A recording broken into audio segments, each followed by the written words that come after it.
One seemingly ordinary evening, a single father happened to see an elderly homeless man hunched over, rummaging through a trash bin for something to eat.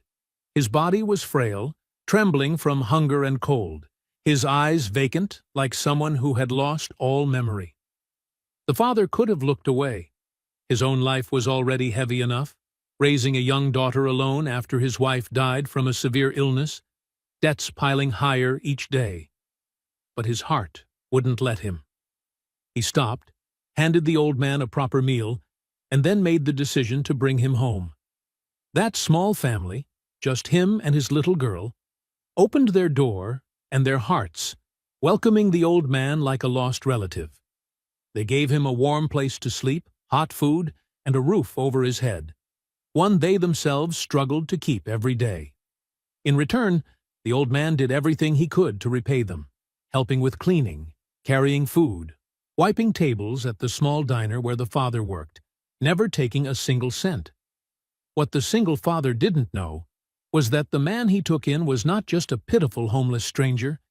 He was someone who would change the family's entire life, forever. If you want to continue following emotional stories like this one, don't forget to subscribe to the channel. And before we begin, take a moment to wonder.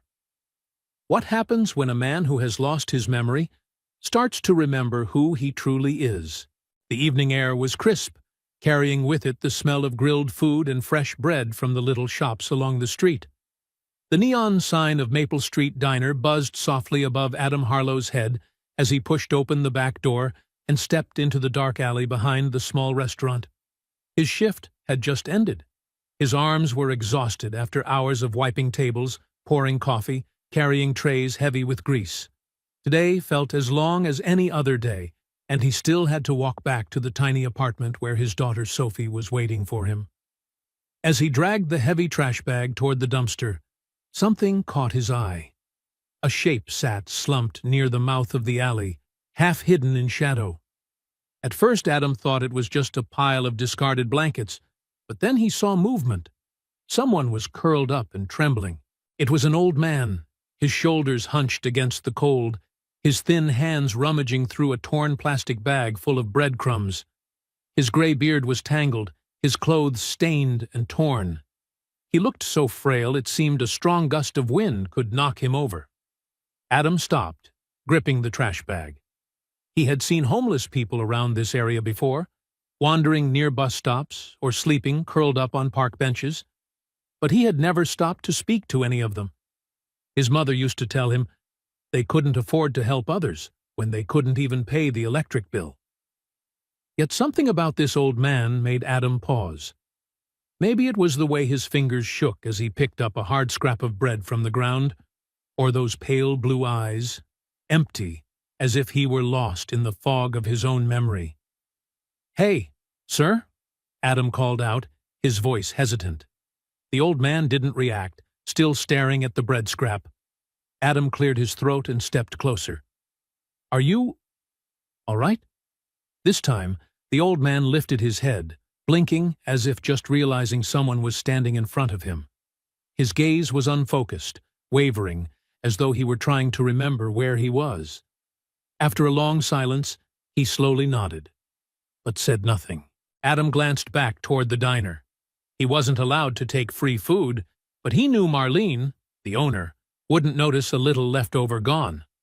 At the end of every shift, they threw away whatever remained. "Wait here a moment," Adam said, then headed back into the kitchen. A few minutes later, he returned with a still warm foam container. Not much, just a leftover burger and some fries. But it was warm, and certainly better than what the man had been trying to eat. Adam crouched down, holding out the container. "Here you go. You should eat something." The old man stared at the box for a long time, long enough that Adam worried he didn't understand what he was being given. Then slowly, with frail fingers, he took it. His fingers brushed Adam's for a brief moment, and for the first time, Adam noticed just how cold he was. "Thank you," the old man murmured, his voice hoarse, almost a whisper. Adam nodded, shoving his hands into his coat pockets. He should have left. Sophie hated when he came home late. But watching the man take a careful bite of the burger, chewing slowly like someone who hadn't eaten in days, Adam found his feet rooted to the spot. "What's your name?" Adam asked, unable to walk away as he watched him eat. The old man hesitated, his brows knitting as though the question hurt. He opened his mouth, then closed it again, as if searching for an answer in some far-off memory. "I don't remember," he finally said, lowering his gaze to the food in his hands. "I think it's Theodore." "You think?" Adam frowned. The old man, Theodore, exhaled wearily. "Sometimes I remember. Sometimes I don't.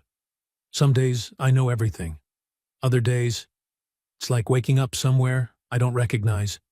He touched his forehead, brushing over a faint scar beneath his tangled hair. "I had an accident, I think. Hit my head. And then everything started drifting." Adam swallowed. It made sense. The old man drifting inside his own mind, grasping for thoughts. "No one's out looking for you." Theodore shook his head, though not with full certainty. Adam sighed. This wasn't what he expected to deal with on an already exhausting night. A man with no home, no memory, nowhere to go. He should walk away. Leave the old man in the darkness and return to his own heavy life. But when he turned to leave, he heard the rustle of fabric. Theodore was struggling to pull the thin blanket tighter around himself, his hands still trembling non-stop. Adam looked at the small container of leftover food in his own hand, the one he had originally planned to bring home. He sighed, making a decision he couldn't fully explain. "Come with me," he said. Theodore blinked, confused. "What?" My place isn't big, but no one will mind if you sleep there for a night. It's warmer than out here, and you won't have to curl up like that." For a moment, Theodore just looked at him, as though weighing whether the man before him could be trusted. Finally, very slowly, he nodded. Adam turned and began walking, and this time, Theodore quietly followed. Adam led the way through the quiet streets, dimly lit by soft yellow lamps, his hands buried deep in the pockets of his worn coat. The night air was colder than he expected, a sharp contrast to the lingering warmth of the Maple Street diner kitchen. Behind him, Theodore walked with a weary gait. Each step was slow and unsure, his thin body leaning forward as though he were carrying the weight of the world on shoulders already past their limit. The only sounds were Adam's sneakers brushing the pavement and, occasionally, a faint sneeze from the shivering old man wrapped in his tattered clothes. Adam glanced back now and then to make sure he was still following. It was hard to believe. Just an hour earlier, Theodore had been nothing more than another lost soul of the city, swallowed by darkness and oblivion.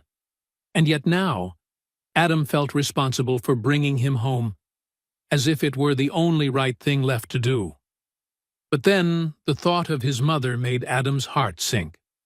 Catherine Harlow had always been a kind person, but kindness didn't pay rent.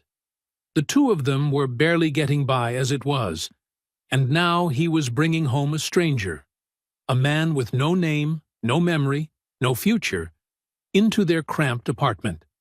And then there was Sophie, his 6-year-old daughter, soft-hearted and pure. Adam wondered how he would even explain this to her. How do you tell a child that sometimes adults must help strangers, even when they have almost nothing themselves? When they reached the old apartment building, Adam saw the warm kitchen light shining through the thin curtain, a familiar sign of that struggling but loving home. He paused at the door, his hand tightening around the cold metal handle. Maybe this was a bad idea. Maybe his mother would tell the old man to leave, and Adam would have to send Theodore back into the freezing night, pretending it didn't ache somewhere deep inside him. But he took a long breath and pushed the door open. The smell of canned soup and stale bread filled the air. Simple, but comforting. Catherine Harlow stood with her back to them at the stove, stirring a pot of gently bubbling soup. Her brown hair was tied into a loose ponytail, and her shoulders sagged after a long day of cleaning jobs before coming home to cook. The soft sound of the door made her turn around. Her brown eyes narrowed instantly when she saw Adam and the unfamiliar man standing behind him. A brief silence. Then Catherine wiped her hands on a kitchen towel and stepped toward them, her expression difficult to read. "Adam," she said slowly, her gaze shifting between her son and the old man. "Who is this?" Adam hesitated, feeling the weight of the question pressing down on him. How could he explain that he had picked up a human being out of the darkness, from the trash heap of life itself? "His name is Theodore," he finally said, his voice small. "He has nowhere to go." Catherine studied Theodore more closely. The sunken cheeks, the trembling hands, even though he was indoors, the fog in his eyes. Her lips pressed together, not in anger, but as if she were listening to some quiet instinct.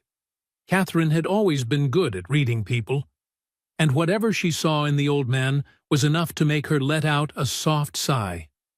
"I made extra soup," she said, turning back toward the kitchen. "Come in. Sit down." Adam nearly exhaled in relief. He motioned for Theodore to enter. The old man stepped over the threshold slowly, as though afraid the invitation might be taken back at any moment. Theodore sat at the small dining table, worn uneven by time. Catherine ladled soup into a bowl and placed it in front of him. The old man stared at the soup for a long time, as if the simple act of someone offering him a warm meal was a luxury he had forgotten the feeling of. Then, slowly, he picked up the spoon and took a small sip. His eyes fluttered shut, a trembling breath escaping him, and for the first time that night, Adam saw something besides confusion in the old man's eyes. He saw relief. Catherine sat down across from him, her voice gentler now.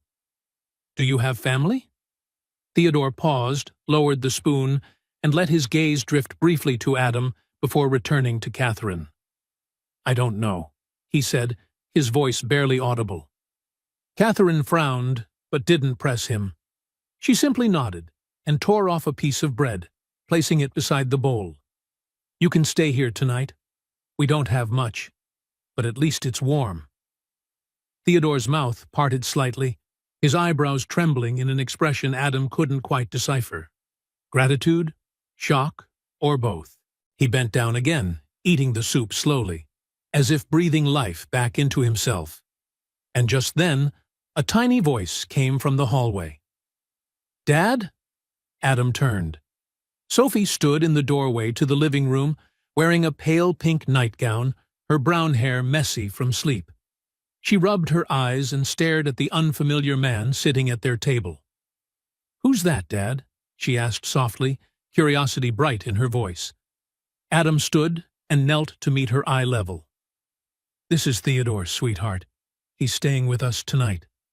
Sophie tilted her head, studying the old man for a few seconds. Then, with the effortless kindness only children possess, she smiled brightly and waved.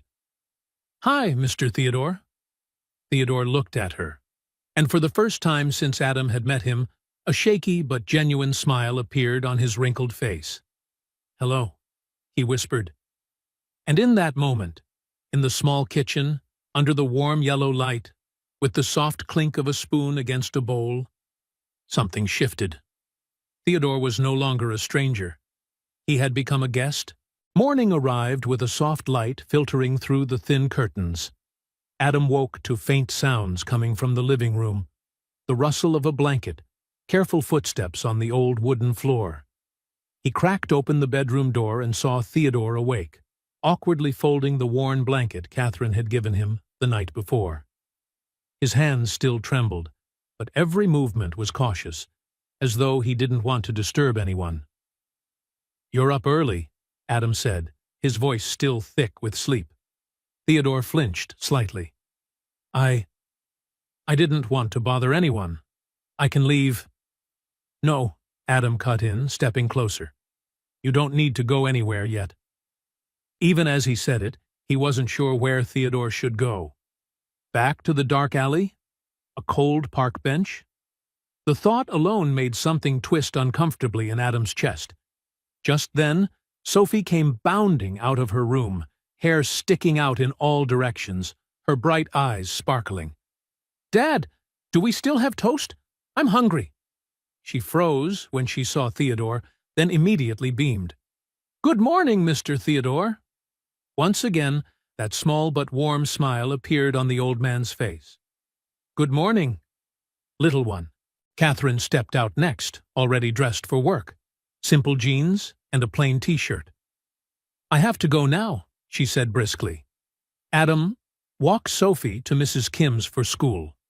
And as for him—" She paused, looking at Theodore with a gentler expression. "If you want to stay here during the day, that's fine. But the door will be locked once we all leave." Theodore shook his head lightly. I can go with him." He looked at Adam, eyes full of quiet hope. "I don't want to sit around doing nothing. I think I used to work. I don't remember what, but I know I used to." Adam frowned.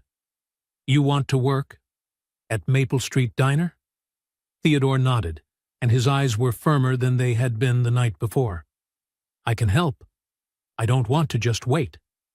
An hour later, Adam stood at the back door of Maple Street Diner, Theodore at his side. The old man had bathed for the first time in weeks and wore clean clothes Adam had given him, an old shirt and jeans that were a little too big. He looked entirely different, cleaner, more alive. Just outside the back door, Marlene O'Brien, the owner, an Irish woman in her 50s with red hair streaked by silver and sharp blue eyes, was smoking a cigarette. She raised an eyebrow when she saw Adam arrive with Theodore. "So you've started collecting strays now, Harlow?" Her voice was rough, but not without a buried kindness. Adam took a breath. "Marlene, this is Theodore. He doesn't have anywhere to go. He wants to work." Marlene studied Theodore for a long moment, the gaunt face, the trembling hands, the lingering disorientation in his eyes. Finally, she sighed and crushed her cigarette into the trash can. "Damn these soft-hearted fools," she muttered, then jerked her head toward the restaurant door. "All right, old man. Come in. You can wipe tables. Just don't break anything." Theodore blinked, almost unable to believe what he had heard. Adam's eyes widened too. "Really?" Marlene snapped. "It's not like I'm paying him, and I've had worse employees." Theodore nodded quickly, as if this small allowance were a gift he never dared hope for. He followed Marlene inside. Adam walked in behind them, and the morning rush was already in full swing. The smell of bacon and fresh coffee, the clatter of plates, and the voices of regular customers blended into the familiar soundtrack of diner life. To Theodore, stepping into this place was like entering a completely different world. Marlene tossed Adam an apron. "Find something easy for him. Wipe tables, take out trash. If he gets in my way, I'll throw him out." Adam nodded and handed Theodore a cleaning cloth. "All right, I'll show you how."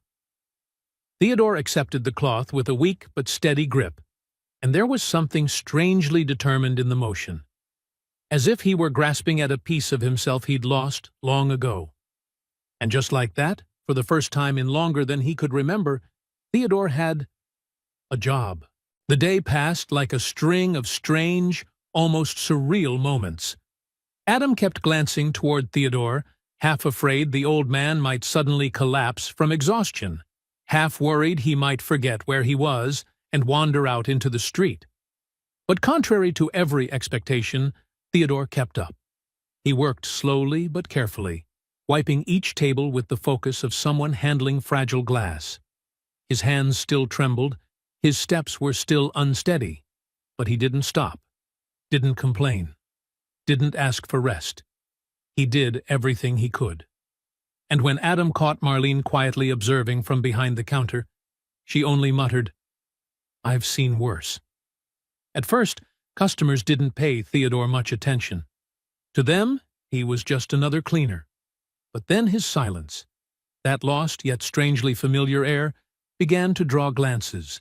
A few regulars, the ones who came to the diner every morning like clockwork, watched him more closely, than usual. "Hey!" An elderly man in a plaid jacket called out as Theodore walked past. "You're not—" Theodore froze. For a split second, like a faint flash of lightning, something flickered in his eyes. Recognition? A memory? Then it vanished. "I don't know," he murmured, shaking his head. The customer seemed ready to say more, but eventually shrugged and returned to his coffee. Adam had seen everything.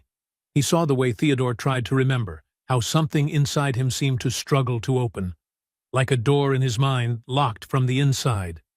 And Adam knew one thing for certain. Theodore wasn't just some random homeless man. He had once been someone important. During lunch break, Adam found Theodore sitting in the back room, staring at his own hands. His fingers curled, uncurled, curled again, as if trying to remember something they were once used to doing. "You okay?" Adam asked, sitting beside him. Theodore didn't answer right away. "I feel like I used to know how to do something. Not wiping tables, something else. Something to do with numbers." He pressed his fingers lightly against his temple, wincing. "I see images. An office, computer screens, people talking about money, investments. But then everything disappears." Adam leaned in, voice gentle. "You'll remember. It just takes time." Theodore looked up, his pale blue eyes heavy with worry. "And what if not? What if I never remember who I am?" Adam didn't have the perfect answer to that. He simply placed a hand on Theodore's shoulder and squeezed gently. "If not, then we'll figure it out. Together." That afternoon, after picking up Sophie from Mrs. Kim's, Adam walked home with both of them. Sophie held Theodore's hand the entire way, as if they'd known each other for years. She chattered non-stop about her school day, the picture she had drawn, and the scandal of Tommy stealing her pink crayon. Theodore listened to every word. His expression softened, focused in a quiet, peaceful way. Adam noticed something had changed. He was no longer the empty shadow Adam had found in the dark alley. He was becoming present. When they reached home, Catherine was already in the kitchen preparing dinner. She cast a discreet glance at Theodore. "How was work?" she asked, as she scooped rice. Theodore sat down, and for the first time, a truly genuine smile spread gently across his lips. I think I did well. Marlene didn't fire me." Catherine laughed, a warm sound that made the small kitchen feel brighter. "That's always a good sign." During dinner, the warm light shone over the old wooden table. The clink of spoons, Sophie's excited school stories, Catherine's occasional laughter, all blended with the aroma of their humble but comforting stew. Theodore sat there, in the middle of all that gentle life, and for the first time in a very long time, he didn't feel like an outsider. He felt like he belonged, a guest who was no longer a stranger, a part of something bigger than himself, a part of a family. 3 weeks passed, 3 weeks of Theodore living with Adam's family, working at Maple Street Diner, and growing stronger day by day. His hands trembled less, his steps grew steadier, and his eyes, though still fogged at times, began to flash with brief, startling clarity. Marlene had even given him a raise, going from paying him nothing to letting him have 1 free meal per shift. "Don't get used to it," she growled, though Adam often caught her slipping extra bread and soup into a bag for Theodore to take home. Regular customers slowly grew accustomed to his presence. There were still curious glances and whispers, but for the most part, people accepted him as a familiar part of the diner. And then, on a Friday afternoon, everything changed. Adam was taking out the trash behind the diner as the sun set, stretching long shadows across the ground. As he dragged the heavy trash bag toward the dumpster, his foot brushed against something. He bent down. A flyer, slightly crumpled, water-stained. But the image on it was still clear. A black-and-white photo of a man. Theodore. Adam's breath caught. He snatched the flyer up, his heart pounding as he read the text beneath it. Missing Theodore. Theo. Bancroft. Last seen 4 months ago. If found, please contact Olivia Bancroft, 503-535-350-147. Address 2247 West Hills Drive, Portland, Oregon. Adam's fingers tightened around the edge of the paper. His heartbeat thundered in his ears. Theodore had a family. He had a home. He once belonged somewhere, to a life that existed before all this. Adam shoved the back door open and rushed into the diner. Theodore was wiping down a table near the window, his movements slow but focused. "Theodore!" Adam called, his voice low but urgent. The old man looked up, blinking. "What is it?" Adam didn't know where to begin. Marlene was watching from behind the counter. Customers turned to look, but all of it faded into the background. He held out the flyer. "I found this. Outside." Theodore frowned as he looked at the paper. A long silence stretched. Then, slowly, with trembling hands, he took it. As his eyes scanned the words, everything changed. He inhaled sharply. His whole body shook. His jaw tightened. His fingers clawed into the edge of the flyer until the paper crumpled. His eyes widened, and for the first time since Adam met him, that gaze was completely lucid. "I know this place," Theodore whispered, his voice shaky but clear. He lifted his free hand to his temple, pressing hard, as if trying to piece together shattered memories. This is my home." The diner fell into an unnaturally still silence. Even Marlene, who rarely ran out of things to say, stood with her arms crossed, watching without interrupting. Adam swallowed, feeling his throat tighten. "I think so," he said quietly. Theodore's breathing grew uneven, his eyes fixed to the flyer. His thumb brushed the address, the name of the woman, Olivia Bancroft, as though those words might unlock something deep within him. Then suddenly, he looked straight at Adam. A firm, resolute expression. Nothing like the lost, wandering man Adam had found in a dark alley. "We have to go." His voice was decisive. "Take me there. Right now." Before Adam could react, Theodore was already moving toward the door with surprising steadiness, as though the weeks of confusion had never happened. Adam stared after him, heart pounding. He turned to Marlene, half expecting her to bark at him to get back to work. But instead, she simply waved a hand. "Go, kid. Take him home." Adam didn't say another word. He grabbed his coat, pushed the door open, and ran after Theodore into the street, where an entirely new journey had just begun. Adam practically had to run to keep up with Theodore, who was moving quickly along the sidewalk, clutching the missing person flyer as if it were the only thread tethering him to the world. His steps were still slow and uneven, but there was a strange determination in them. The determination of a man chasing something his memory no longer fully held, but whose heart had never forgotten. "Theodore, wait!" Adam placed a hand on his shoulder, gently but firmly enough to stop him. "We can't walk there. West Hills is over an hour away." Theodore turned, his eyes, wild and desperate, fixed on Adam like a plea. "Then how do we get there? I have to go." Adam inhaled deeply and pulled out his old phone. "We'll take the bus." The ride passed in silence, but a silence so tense it felt suffocating. Theodore sat pressed beside Adam, gripping the flyer so tightly the edges bent and tore. His fingers twitched nonstop, his lips moving soundlessly as if trying to relearn the name printed on the paper, the name that might once have been his own. Every now and then he looked out the window at the rows of trees and neighborhoods passing by. His breathing was shallow, fast, as though he feared his memories would slip away if he didn't chase them fast enough. Adam didn't speak, but he could feel the battle raging behind those pale eyes, scattered fragments of a life wrestling to fit back into a shape, a person, a past. a whole existence. When the bus stopped near the address on the flyer, Theodore nearly sprang up before the door even opened. Adam hurried after him, dragged along by the force of the old man's urgency.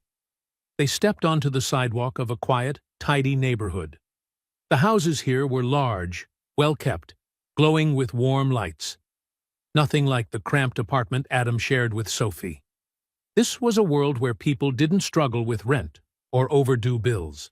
A completely different universe. And then Theodore froze. His gaze locked onto the house at the end of the street. A two-story white house with dark shutters and soft yellow light spilling from the porch. His breath hitched, his entire body tensed. "That," he whispered, voice thin as wind. Then stronger. Absolute. "That is my home." Before Adam could react, Theodore was already moving toward the porch, his steps unsteady but unstoppable. Adam chased after him, heart pounding. The old man's trembling hand hovered over the doorbell. His finger curled, then pressed. The chime echoed through the late afternoon air, stretching across all three of them like a held breath. A moment of silence. Footsteps. The door opened, and the woman standing there made the entire world go still. She was in her early 30s, tall, fine-featured, with dark brown hair slightly tousled. Like someone who had cried or waited too long, her white blouse was wrinkled from worry and exhaustion. But it was her eyes that mattered. Because the moment they met Theodore's, her entire expression shattered. "Dad!" Just one word, but carrying 4 months of pain, hope, and despair. Theodore staggered back as if the name had struck him like a blow. "Olivia," he exhaled. Then his body buckled. But Olivia lunged forward just in time, catching him before he collapsed onto the porch. And in that moment, Theodore broke into tears.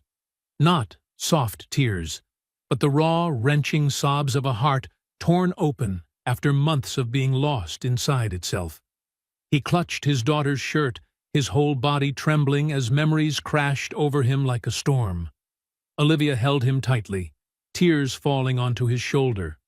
The father she had thought was gone forever. Adam turned away. The moment was too intimate, too sacred for a stranger to intrude upon. Yet he stayed, feeling his heart tighten as he witnessed a broken family knitting itself back together before his eyes. Theodore eventually calmed down, standing again with Olivia's support. His face was wet with tears, but lighter, relieved in a way Adam had never seen. My daughter," he stammered. I can't remember everything." Olivia placed a steady hand on his shoulder. "It's okay, Dad. You're home. That's all that matters." She guided him inside, one hand holding him firmly, as if afraid he might vanish again. Adam lingered at the threshold, unsure, hesitant, not knowing whether he should step inside or slip away quietly. But Olivia turned back. Her eyes were red, but filled with deep gratitude. "Please, come in." Her voice was soft but sincere. "I need to know how you found my father." Adam nodded gently and stepped inside. And as the door closed behind him, he had no idea that his life, and little Sophie's, was about to change in ways he couldn't imagine. Inside the house was a warm, elegant space, refined in a way that didn't need to boast. The polished hardwood floor reflected the soft glow of the lights. The furniture was modern yet gentle, giving the sense that a real family lived here, not a picture-perfect magazine display. Framed photos lined the walls, family portraits, travel snapshots, moments preserved across the years. Adam stepped in and immediately felt out of place. He tucked his hands into the pockets of his worn coat, standing small, afraid he might break the delicate atmosphere of the home. Olivia guided Theodore to the large sofa. He sat down, sinking into the cushions as if melting into them. Still trembling, but something in his eyes had changed.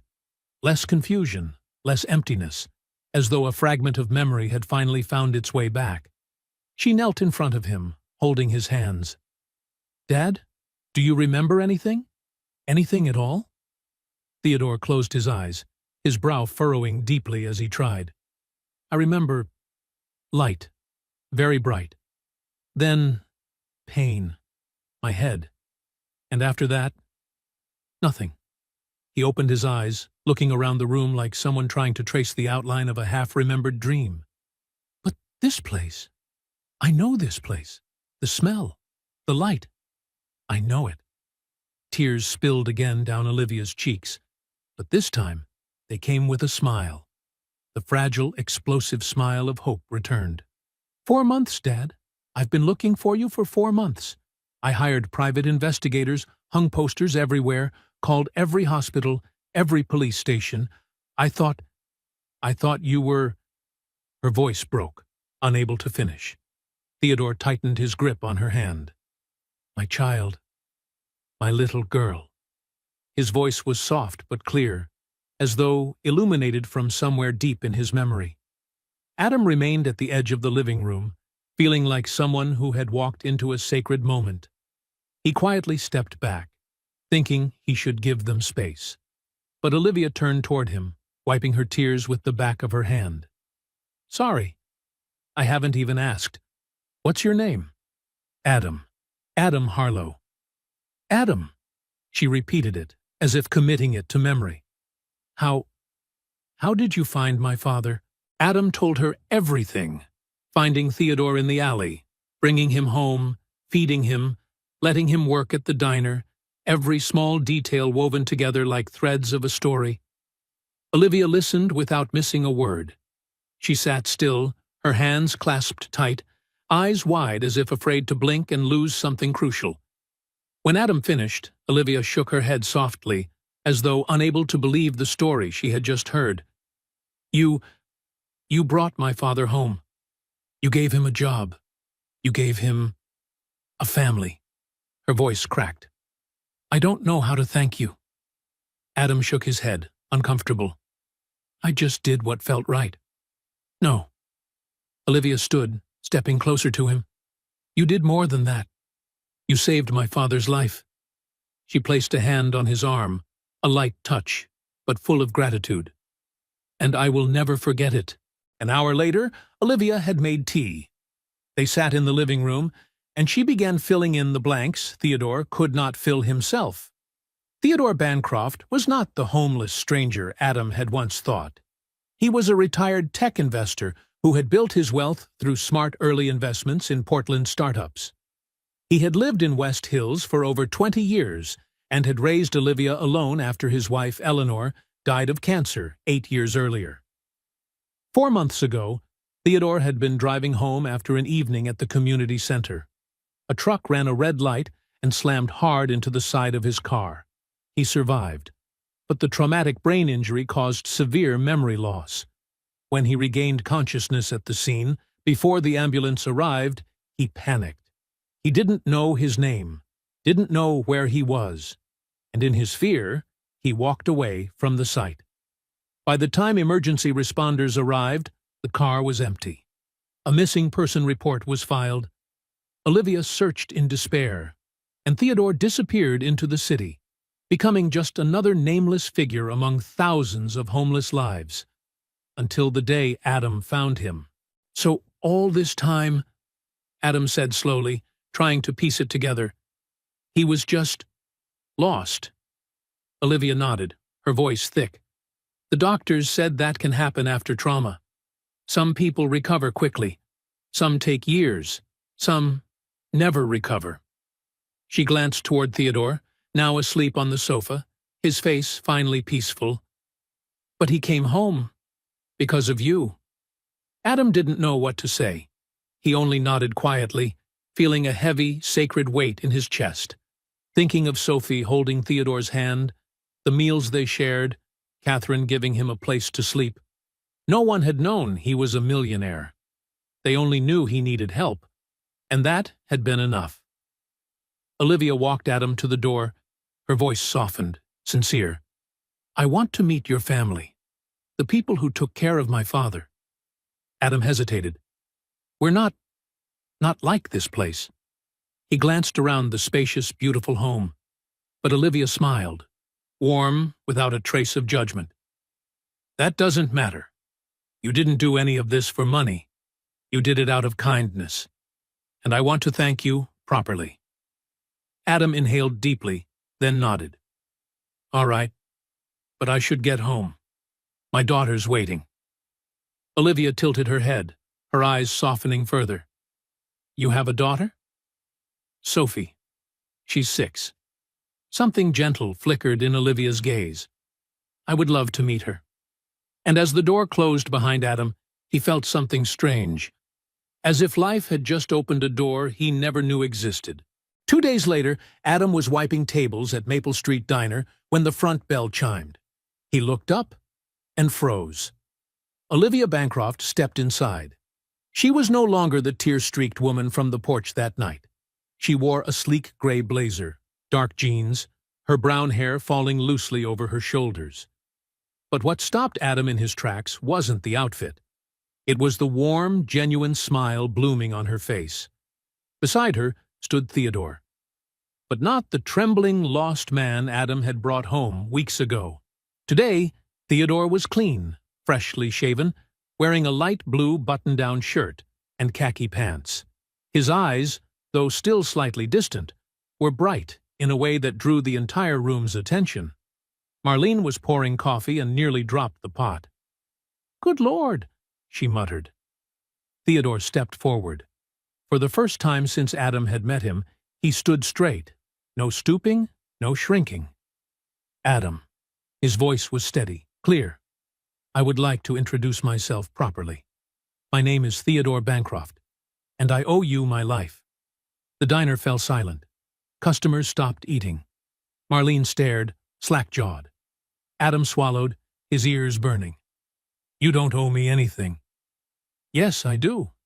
Olivia stepped up beside her father, her voice soft but resolute. You did what no one else did. You saw a human being, not a problem, not a burden, a real person. She held Adam's gaze. And that means more than you realize. Marlene came forward, wiping her hands on her apron. So who are you really? She demanded. Theodore smiled. I was an investor. Now, I'm just a man trying to find himself again. Marlene studied him for a few seconds, then shrugged. Then keep finding yourself. But next time you wipe tables, hit the corners properly. The tension shattered instantly. Theodore let out a laugh. Rich, full, genuine. Several customers laughed with him. Olivia approached Adam, her voice lowered. Can I talk to you in private? Adam nodded, leading her to the small back room, Marlene's office. She closed the door gently and turned to him. I want to thank you properly. My father told me you have a family, your mother and your daughter. Adam nodded slowly. My mom is Catherine, and my daughter is Sophie. Your wife? Her voice was cautious, not nosy, gentle. Adam drew a breath. She passed away 2 years ago. Cancer. A flash of pain crossed Olivia's eyes. I'm so sorry. Thank you. She hesitated, then continued. My father told me you work full-time here, and that your home life isn't easy. Adam stiffened. We manage. I didn't mean any offense. Her tone softened. But you gave my family an invaluable gift. Please let me help you. Adam shook his head immediately. I didn't help him for money. I know. Olivia stepped closer, sincerity shining in her eyes. And that's exactly why I want to support you. My company, Bancroft Green Ventures, is hiring for several positions. Stable work, full health insurance, and a salary that would let you stop worrying about utility bills every month. Adam stared. You're serious? Completely. She smiled gently.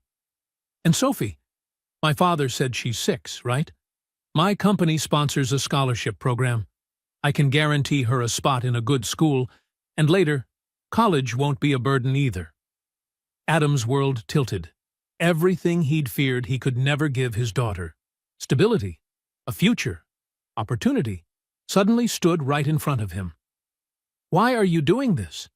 Olivia inhaled slowly, eyes growing deeper.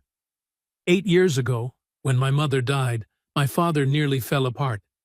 He survived, but he didn't truly live. And after the accident, I thought I had lost him again. Her voice tightened.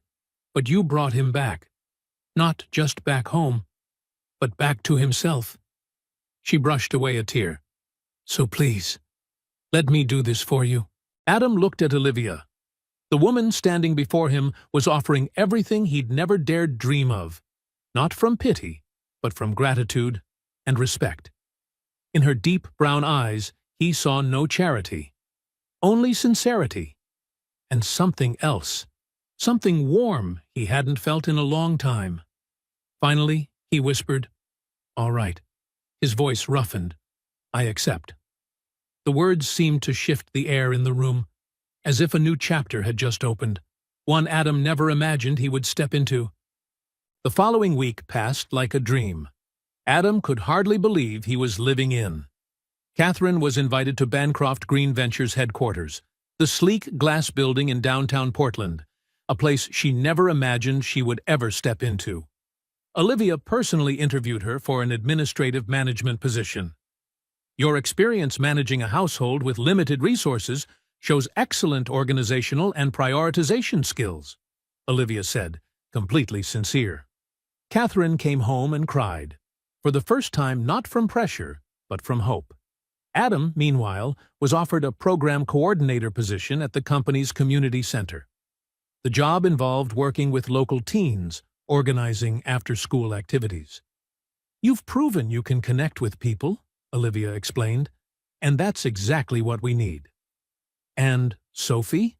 She was accepted into Meadowbrook Academy, a prestigious private school Adam had never dared to dream about.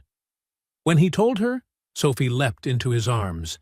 "Daddy, I'm going to have the prettiest uniform ever." In that moment, Adam understood.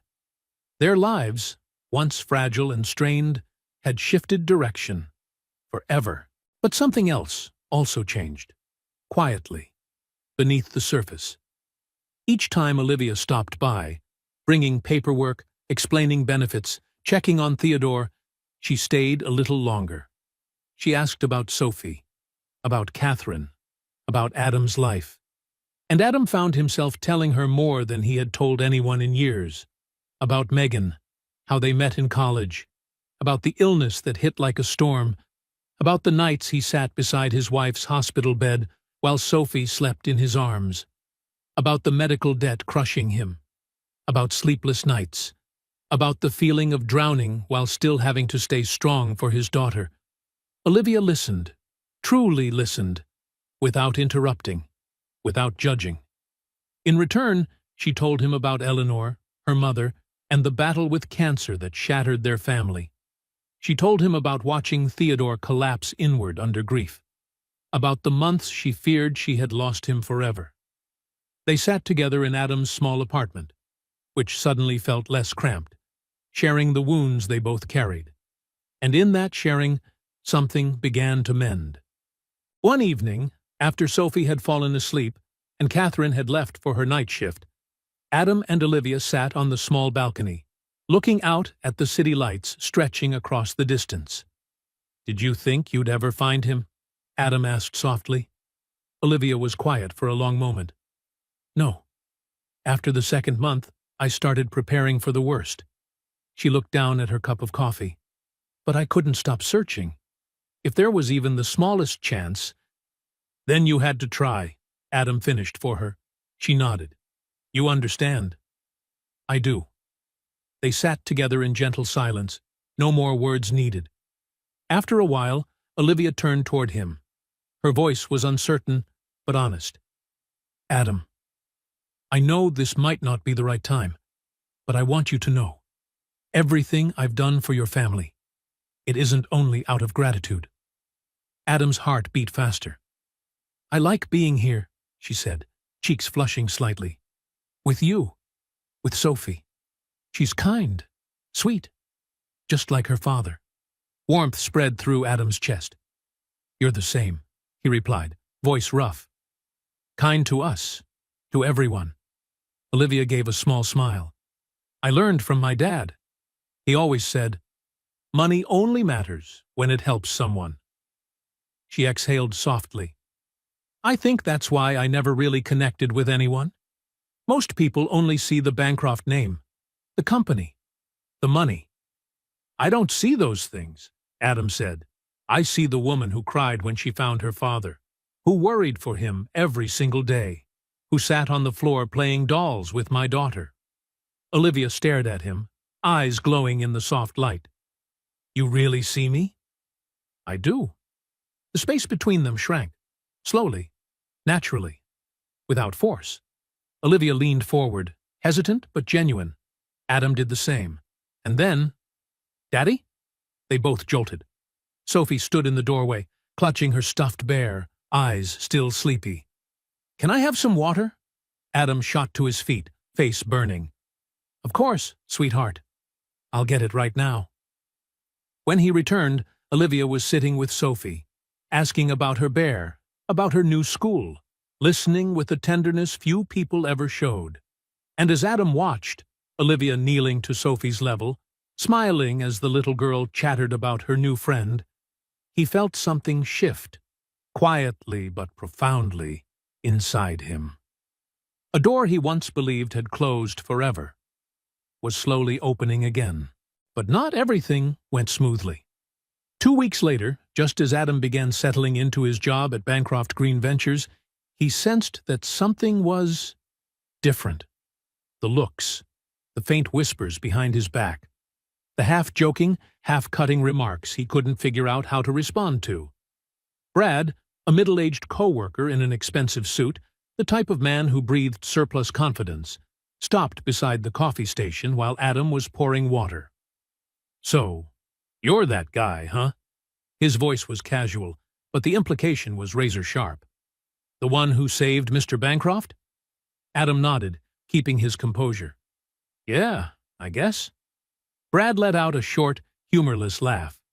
Clever. Save the boss. Land a nice job. And I hear you're getting cozy with Miss Olivia, too? Adam froze. That's not... Sure. Brad patted Adam on the shoulder, a friendly gesture that somehow felt icy. Just a word of advice. People pay attention around here. Not everyone believes in fairy tales. He walked off, leaving Adam standing there with his stomach twisted tight. That night, Adam couldn't sleep. Brad's words echoed in his mind. Clever move. No one believes in fairy tales. Did people think he was using Theodore? Using Olivia? Using the random accident of fate to change his life? Adam shook his head hard. No, he didn't help the old man in that alley for any reason at all. He didn't expect a job, didn't wait for a reward. He just did the right thing.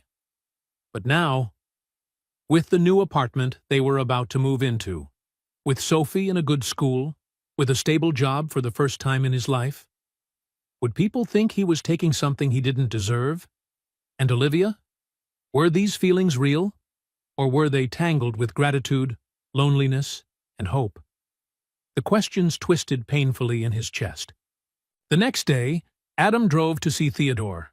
The old man, now stronger, carrying himself almost like the person he used to be, was sitting in the study room, glasses perched neatly on his nose as he read the newspaper. Adam, he looked up with a warm smile. Sit down. Adam sat, hands clasped together, knuckles bone white. I need to ask you something, Adam began, his voice hoarse. People are saying I used you and used Olivia. Theodore set the paper aside, his expression turning serious. And what do you think? I don't know anymore. Adam's voice cracked under the weight of it. I didn't help you because I wanted any of this. But now that I have everything, I'm not sure I deserve it. Theodore was silent for a long moment. Then he stood, walked to the window, and looked out at the front yard. You know what I remember first, when my memory started coming back? Adam shook his head. I remember seeing you in that alley, handing me food. Theodore turned, his eyes clear and steady. "You didn't know who I was. You didn't know what I had. You just saw a man who was hungry, and you helped." He placed a hand on Adam's shoulder, slow and certain. "That is who you are. Not the rumors, the job, the new apartment, Sophie's opportunities. Those aren't rewards. They're things you always deserved, but the world never gave you the chance." Heat stung behind Adam's eyes. Theodore smiled. The smile of a father who understood exactly what was happening inside the young man in front of him. "And about Olivia," his voice softened, but remained firm. "My daughter is a smart woman. She does nothing out of obligation. If she spends time with you, it's because she wants to. Because she chooses you." He looked straight into Adam's eyes. "The real question is, do you want her?" Adam drew a deep breath, his heart pounding in his chest. I'm scared," he admitted. "Scared it's all too good to be true. Scared I'll mess it up." Theodore gave his shoulder a gentle pat. "That fear only means you care," he said in a tender voice, "but don't let it stop you from living." A long breath escaped Adam, as if a tight knot inside him had finally loosened. That Friday evening, Olivia invited Adam and Sophie to the Bancroft home for dinner. Catherine was invited too, but she politely declined, with a knowing smile. "Go on, dear. Enjoy your evening." So Adam, wearing the only suit he owned, which Theodore insisted he borrow, took Sophie, dressed in her favorite pink dress, up to West Hills. When the door opened, Olivia stood there in a soft navy dress, her hair falling gently around her shoulders. She looked so beautiful that Adam froze for half a beat. "Welcome, both of you," Olivia said with a warm smile that lit the entire house. Dinner was unexpectedly cozy. Theodore told jokes that made Sophie giggle, Olivia asked about the girls' new school, and Adam, for the first time in years, felt he belonged to something again.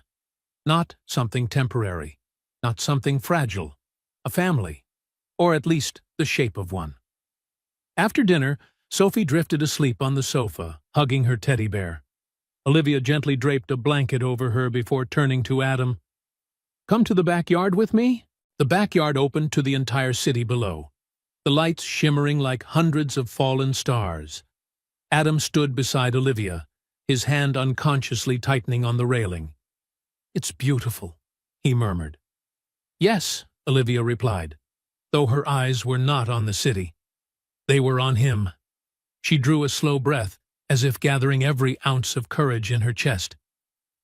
"Adam, I need to tell you something." He turned, a flicker of worry crossing his eyes. "I know everything has happened so fast," Olivia continued, her voice so honest, even the wind seemed to quiet for her. "We've only known each other a few weeks, but—" She lifted her gaze, meeting his without a hint of hesitation. "But I can't stop thinking about you, about Sophie, about how everything feels.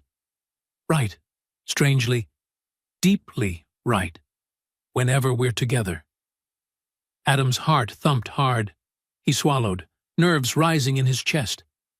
"I feel the same," he admitted, surprised by how true and steady the words sounded coming out of him. "But I'm scared. I'm scared of what people will say. I'm scared I'm not good enough for you." Olivia stepped closer. Only inches separated them now. "Adam," she whispered, her hand lifting to rest softly against his cheek, "you are the best man I've ever met, not because of what you have, but because of who you are." The words hit somewhere deep inside him, a place that had long forgotten how hope felt.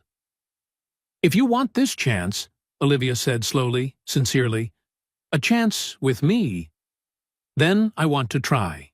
Adam looked into her warm brown eyes, vulnerable, hopeful, and achingly genuine. Suddenly, he understood. This wasn't about money, not about gratitude, not about repaying a debt or responsibility. It was about two people who had both lost so much and somehow found each other when neither expected it. I want it too, he whispered, his voice barely more than breath. I want this. This time, when Olivia leaned in toward him, no one interrupted. No child's voice. No clattering dishes. No sigh of fear or doubt. Just two people. And the moment they chose each other. Their lips met, soft and careful, but full of warmth. A kiss not of endings, but beginnings. A quiet promise that from this moment forward, neither of them would have to walk alone again. 6 months later. Adam stood in the middle of their new 3-bedroom apartment. Not as luxurious as West Hills, but in a safe neighborhood, with good schools and a park nearby. A place he once believed existed only in Sophie's dreams. Small footsteps pattered across the floor. Sophie darted past him, giggling before throwing her arms around Olivia. "Miss Olivia, have you seen my new room yet?" Olivia laughed softly, letting the little girl pull her away to show it. Catherine stepped out from the kitchen, her hands still warm from the pot of soup. "I made soup. Would you like to stay for dinner?" "I'd love to, Catherine." Olivia's smile was enough to brighten the entire kitchen. Then the doorbell rang. Adam opened it, and there stood Theodore, holding a pastry box, his face glowing. "Heard there was a housewarming." He winked. They gathered in the small dining area, a bit cramped, a bit noisy, a little chaotic, but perfect in its own way. In the middle of dinner, Sophie looked up, her eyes serious in the way only a child's eyes could be. "Daddy, is Miss Olivia your girlfriend?" The room fell silent in an instant. Olivia froze. Adam inhaled quietly, then turned to her. Finally, he smiled. "Yes, sweetheart, if you're comfortable with that." Sophie considered it for half a second, then nodded decisively, as if making an important ruling. "Good, because Miss Olivia is awesome." Laughter burst out, relieved, warm, filling the whole home. Theodore stood up and raised his glass of orange juice. "A toast," he said, his voice full of pride, "to family, old and new, to new beginnings, and to the young man who taught me that kindness is never wasted." They all lifted their glasses, orange juice, tea, wine, blending together like a simple symphony of happiness. Adam looked around the table, his mother, his daughter, the man he once rescued, and the woman he was falling in love with. In that moment, he understood. This was not the end of a story. It was the beginning of a new chapter. A year later, in the Bancroft backyard garden, under soft sunlight, Adam and Olivia were married. Sophie was the flower girl, radiant in her yellow dress, her feet bouncing gently to the music. Theodore walked Olivia down the aisle, tears of joy streaming down his cheeks. Catherine sat in the front row, her eyes full of pride. When the officiant asked, "Who gives this woman?" Theodore answered in a strong, steady voice, "Her father, and the man who saved my life." Not a single eye stayed dry. At the reception, Marlene, wearing the dress she had complained about all week, marched up to Adam. "You know, Harlow," she grumbled, "I always knew you were special." Adam laughed. "You never said that." "Because I didn't want you getting a big head." She patted his shoulder. "But you deserve all of this." That night, after Sophie fell asleep in her new bedroom in West Hills, they had moved in with Theodore, Adam and Olivia stood together on the balcony, gazing at the city under a starry sky. "Did you ever think life would look like this?" Olivia whispered. Adam wrapped an arm around her waist and kissed her soft hair. "No, never." "Me neither."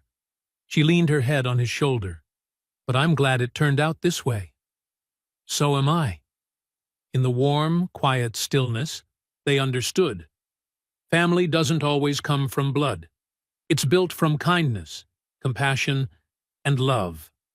A small act in a cold alley had changed many lives, and opened a future none of them saw coming. Sometimes, when you save someone, you end up saving yourself, too. Stay with us by liking and subscribing to the channel. And don't forget to turn on notifications so you won't miss any heart-touching stories, where even the smallest actions can create miracles.